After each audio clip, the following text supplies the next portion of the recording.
Po mga kababayan, ma'am sir, this is Jam the Filipino channel ang inyong pong lingkod. So today is April 7, 2026 at tayo ngayon na pupunta dyan sa Mimosa Street, Barangay 516, Sampaloc, Manila, at dadalhin po natin yan sa may Hill Puyat, sa may Jackliner, sa may Buendia or Hill Puyat, sa may Donada Street, Barangay 37, Pasay. Okay, so magbabalik po tayo mamayang unti po pag nakuha na po natin sila. Disclaimer lamang po ang content po natin inay kalsada at hindi ang passenger. Kaya nga naman sakali man po na may marinig kayo mga pangalan ng lugar, pangalan ng tao, pangalan ng organisasyon sa government o private man yan, ay wala pong kinalaman ng channel nito at wala pong pinapatungkulan. Lahat po ng pinag-uusapan dito ay pawang dito lamang po yan sa loob at wala pong pinapatungkulan sa labas. Okay po,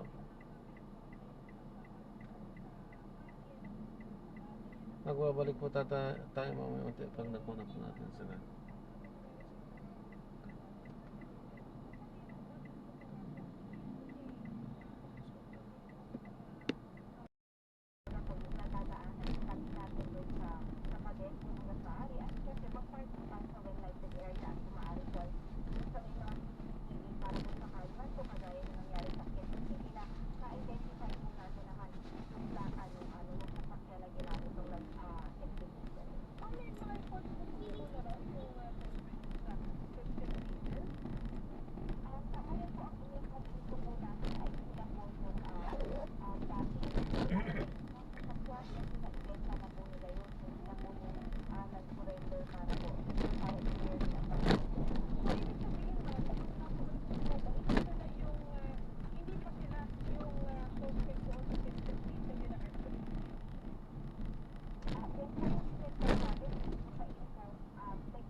naman. Convenience na, ginhawa pa. Lemex Forte Lagundi in capsule. Basta Lagundi, Lemex. Easy. Pinagdag mo sa generic name of Lemex Forte. Yung symptoms persist, consult your doctor at tema. Tingnan mo. Maluwag ang pag-ina sa Lemex Forte. Basta Lagundi, Lemex. Ang Lemex Forte Lagundi capsule ay mabibili sa pangunahing hindi o drugstore na malapit sa inyo. What if your phone could be your front row seat? Playtime Entertainment launches PT Idol. Singers, hosts, dancers, performances you don't want to miss. Wonderful moments are here. Where talent takes the spotlight. Search PT Idol on TikTok and follow today. Playtime Entertainment. More with happiness.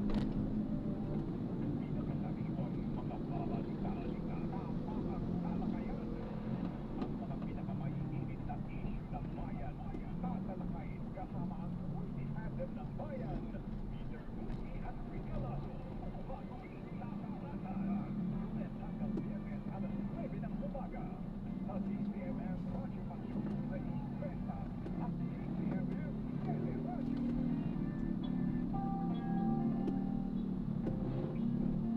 Mas pinag-exciting at mas pinalagaan ang programang ating sinubaybayan. The Secret of Health. The Secret of Health. Mawasigan sa DCMM Radyo Action sa Ispresa at mapapanood sa DCMM sa Radyo. Tuwing linggo, alas 4 hanggang alas 4:30 ng umaga. At mapapanood din sa PRTV Prime Media tuwing alas 6 ng umaga. Kaya tutok na sa dagdag kalamang pagkakasugan sa programa The Secret of Health. Hatid sa inyo ng Yes to Health Incorporated at ng produktong Santos Plus Gold.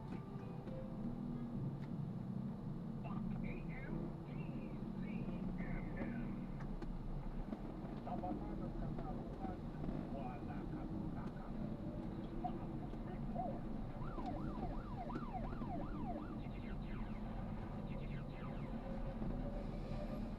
Nagbabalik muli ang waterfall sa oras po na 8:48 na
natin, kahit sinabi natin sa lugar sila o sa enforcement team.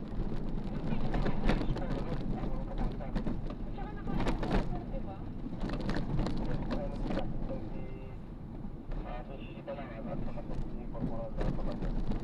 Isa ngayon po, sir, ay I understand may mga nakakapula na ng mga responsibility. Opo, lalo na po sa yung tipong sa pulis itong mga ito at sa mga tawid at dito yung sa director at provincial director. Ano ang nakikita po ninyo yung mga naging lapses sa pamagi ng mga pulis? Una-una, bago mag-respond sila sa isang ang mga polis, dapat alam ng commander, special commander. Yung naka-document yan. So, syempre, agreeing. Then, kapag uniform sila, mag-respond alam talaga ng polis yun. Then, they should have use yung mga marked vehicle natin. Yung nangyari kasi pumunta sila with private vehicle eh. Oo. So, that's one of the laws. Those are the laws. Correct me if I'm wrong, pero parang sa kaming sa akin, mas proseso ng mga Pilipino na nakikita at the same time, may mga reports na naka-ID sila. Parang more like a red flag than a response to sa incident po. Yes po. Yan po ang bubuo sa ating isipan. So, kung away man lang yung may personal, dapat yung special commander should be here and people have directed yung mga nakainom na police na huwag na pumunta sa area. Tapos unang-una, violation na yun eh. Nakainom sila. May mga Gawin na lang yung narapat na proseso. tama po. Ang problema kasi is nagpagalit ka sa emotion. So tama ka po, naging parang nag-respect sila. Masabi natin, nakalimutan nila na sila police, na mission 1. This is mission order area. Prevent crime. Ang problema, parang sila kayo na muna. General, may pinabalik si PNP Chief Sergeant sa Monday na maliit lang ang police station na ito dyan sa yun nga consisting of more than 100 personnel. Pero hindi raw na-i-inspection yung mga komunidad, mga area. That time, pero nakasaan lamang ng parang lapses dun sa part na may mga nakalatag na mesa, nakaharap sa kalsada, o sa kalye itong bayan. Ano ho ba ang nakikita mo rin yung performance report police station? May nakikita problema or what?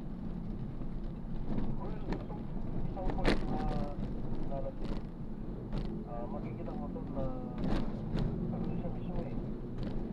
Dapat, ang isang polis ay wala kaibigan sa area niya. At hindi yung siya yung gugulo, hindi yung siya yung may magkaaway. Kasi alam naman natin kung gaano ka-important ang unidad sa pag-start ng ministry, ang polis. So makikita natin na sa third part, they did not value the essence of community partnership bilang mga polis. Ngayon naman sa panig ng barangay, kahit ganun pa man na inokupay nila, is they should have group issue sa barangay captain o ng ulo. Kaya naman isa na pagsabihan na gano'n nabawal ng inokupay nila sa pag. But then, kung sila natin alamay, kaya baka naman may matay na commission na yan, good to whatever. But the more than this approach, dapat meron naman private area at hindi na gano'n napagsabihan ng mga tao na ganito. However, madami ng tao, situation na ng mga pulis na dalawa. But hindi nakainom sila, so nakainom ng mga nang-judgment. Lalo na kaupo. Kaya sila mag-sila puno sila na ang nagdala ang judgment ng trabaho.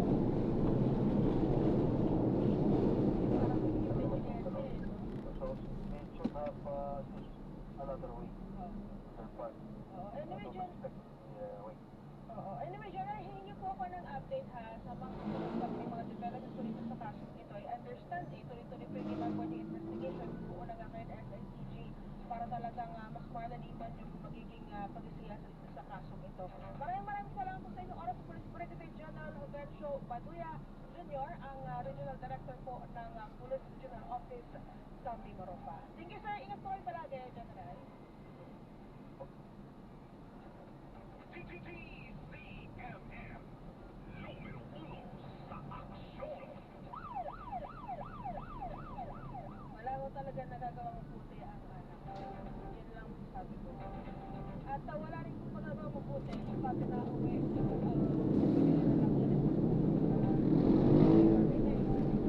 Anyway, it's 8:59. Bawal po ako bukas na bawal po sa pag-uusap na Luzero. Hingi tayo ng mga update kasi iba't iba pang mga issue. At the same time, babawi tayo ng bate. Sa ating mga kasibis pamilya na nasa shoutout dyan sa ating social media. At the same time, sa mga nakikinig sa radyo at sa mga television and YouTube at Facebook. Bawal po kami tomorrow. Pero sa ngayon, wifi muna lang nakalimutan sa naman at kung oras natin talagay at report kung saan muna ang kaligtasan mo. Susunod na po ang Alamanis at sama si Papa Abel Pat na Bye!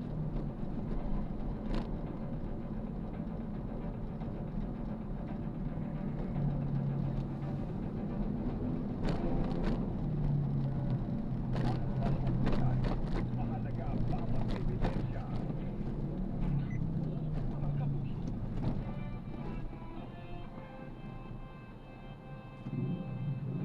Sa balita, yan ang aming panata. Super Radio 571. Kasi, diba no, may gana pa rin sila sa buhay at di maiwasan yung pagiging bugnutin or naturally you need to live with it as a man also. Yes. Nag-a-adjust din po siya din.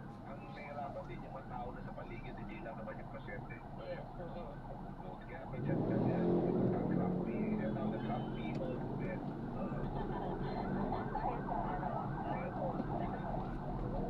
Isa sa mga dahilan yun. And then, yes, pwede namang yun. Importante mo na is mag-determine mo na kung talaga may glucose, i-check namin yung glucose level sa yun, no? Blood test yun. I-check namin kung mababa ba talaga. And then, kung mababa talaga, then i-check namin ito ba may posibilidad ng cancer or high risk pa siya for prostate cancer. Kasi importante na hindi wala siyang cancer or hindi siya high risk for prostate cancer. Kasi pag hindi kami ng testosterone, no, maaaring gumabi ang prostate cancer niya or maging mas lalo siya magkakaroon ng prostate cancer. So, i-check namin yan. Yun din, katulad sa babae, bumababa ang estrogen nila, no, pag nagme-menopause, pag binigyan sila ng estrogen, yun ba, okay kapag kabata. Pero din na mga kalalakihan. So, bumababa ang testosterone, ang sagot din yun, bibigyan sila ng testosterone din, whether inumin or ang mas best, yung tinatawag na injections. So yun yung mga pwedeng gawin at ito Dok, isa pa sa mga concern ng mga kalalakihan or pwedeng bang maging part ng andropause, yung erectile dysfunction kasi ito talaga yung palagi ding question dito Dok eh. Ano bang cause nito? Ano bang pwedeng gawin kung sakaling may ganito silang problema? Yes, kaya sa mga may edad na may erectile dysfunction, isa yan sa matitingnan namin, yung testosterone level. Baka mamaya kasi nag-andropause na pala siya. Pero Dok, merong nag-erectile dysfunction na younger. So, ano ba ang pwedeng maging rason to cause ng mga ganitong klaseng sakit? Isa ito Dok sa magiging concern when it comes to breast health. Yes, well, ang erectile dysfunction, dami kasi dahilan yan, no? Ang number one cause talaga niya is diabetes, hypertension, sakit sa puso. At ang dahilan niya kasi lahat ito mga sakit na ito na-apektuhan sa mga ugat, diba? Diabetes, pwede ka mapular, malira ang kidneys. So, ganun din, na-apektuhan din yung ugat sa awi na lalaki. And alam naman natin na walang butuan ng awi na lalaki at nagpapabigas po yan ay daloy ng dugo. So, yung mga sakit-sakit na sumisira sa mga ugat-ugat, no, maaaring magdulot na erectile dysfunction kasi humihina na ngayon ang daloy ng dugo doon sa awi nila. So, ang dami yan, kaya check namin lagi yan. Then, katulad na kanina, kasama din yung andropause din. mga medyo may edad na, no? Kasi habang tumatanda, tumataas din yung diabetes, hypertension. Sa mga bata, kapag wala silang mga diabetes, walang sakit sa puso, walang hypertension, no? Ang common na dahilan ay stress, sobrang pagod, no? Lalo na pa yung mga talagang dito pamilya na kahit buong araw, no? Pag napapagod na sila, no? Pagod na katawan, or pagod yung utak, no? Ang daming iniisip. Kailangan kasi pag nagbalikan sa lalaki na concentrated, may mga distractions, no? Maaaring makapekto. So, ang tawag dyan is nagkakaroon din ng psychological effect. No? Maraming iniisip. And then, paano yan? Worse, paggabi ng paggabi yan. Kasi once na nagkaroon ng isang incident na erectile dysfunction, no? Pag-aling siya, pag biglang tumabot, nasisira ang confidence. Ng lalaki. Yes. May psychological factor po, di ba? So, sa direkta mo yung pagkain niya, okay, depende kung paano niya maasa. Iba ba? Okay lang. Iba, nakakasuwatan. Iisipin niya kasi una, napapahiya siya. Natatakot siya. So, yan, pag naging pagkain na siya, maaaring isipin mo, baka hindi naman ito tatayo. Hindi tatayo. Kaya tuloy hindi na tatayo. Kasi, natatakot na, kinakabahan, wala ng confidence. And then, pangatlong beses na naman, mas lalo na kasi nakadalawang beses na siya pumalit. Paggrabe na kasi lalong nawawala ang confidence sa lalaki, ang kanyang tiwala sa sarili, kaya nawawala ang concentration. So yun, isa sa din na dinatutian psychological, so kailangan matingnan yan. Isa pa, isa also psychological is lalo na pag matagal na sila mag-asawa, no? 10 years na. So, wala nang gana.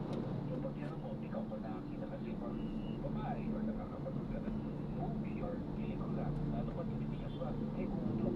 Medyo psychological yun. Okay, yung partner nila, hindi naman sana tumatayo. Hindi naman yung hindi nalamaan. Pero dahil matagalan na, wala naging monotonous na yung sexual activity na parang nawawala na excitement. Parang dito na naman, no? Wala nang nabago, wala parang nagiging routine na lang, but hindi na siya naging exciting.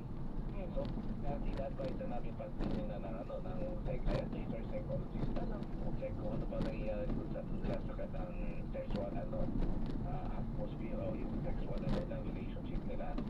And then, tutulong sa paano magiging exciting naman.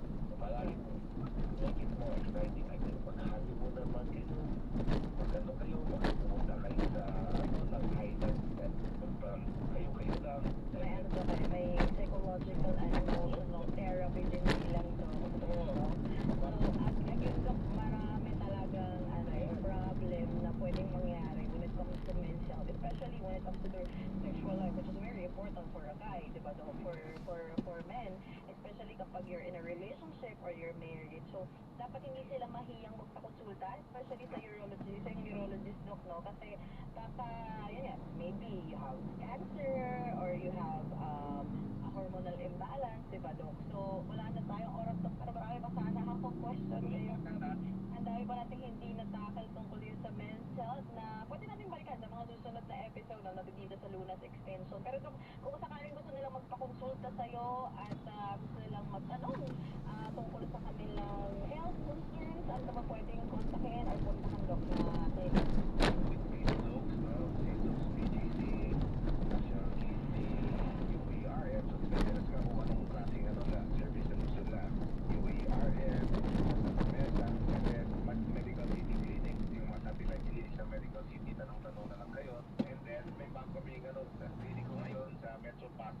Medical Center. So, may mga taga-Pasay, lalo malapit doon sa may Victory Line, no?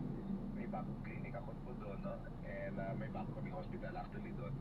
So, kung gusto nyo patingin sa akin, you might go there. You can go there. 095-529-8534. Ayan po ang number ni Dr. Samuel Erastorza. And again, sa mga nakikinig kasi nasa Pasay tayo, DDRH. So again, kung may mga malapit dito na gusto nyo pakonsulta na sa Metro Pasay, ang isa sa mga hospital ni Dr. Sam Erastorza. Again, Doc, maraming salamat sa iyong oras at pagbibigay impormasyon tungkol po sa ating naging talakayan ngayong gabi. Again, thank you, Faith. Thank you, DCRH. And thank you to all the viewers. Ayan, maraming salamat, Dr. Samuel Erastorza. Ating pong nakasama sa ating programang Lunas Extension ngayong gabi. Ako din po ang inyong nakasama.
Sige, boss.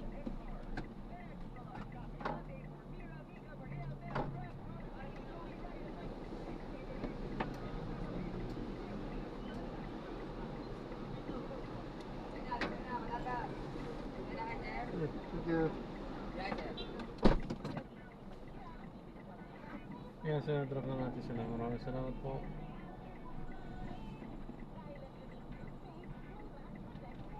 Hanggang sa muli, ingat at God bless. Paalam po muna, pansamantala tayo gagawa ng ibang video sa ating susunod na misyon. Paalam po muna, pansamantala. This is John, the Filipino channel. Ang inyong pong lipat. Paalam po.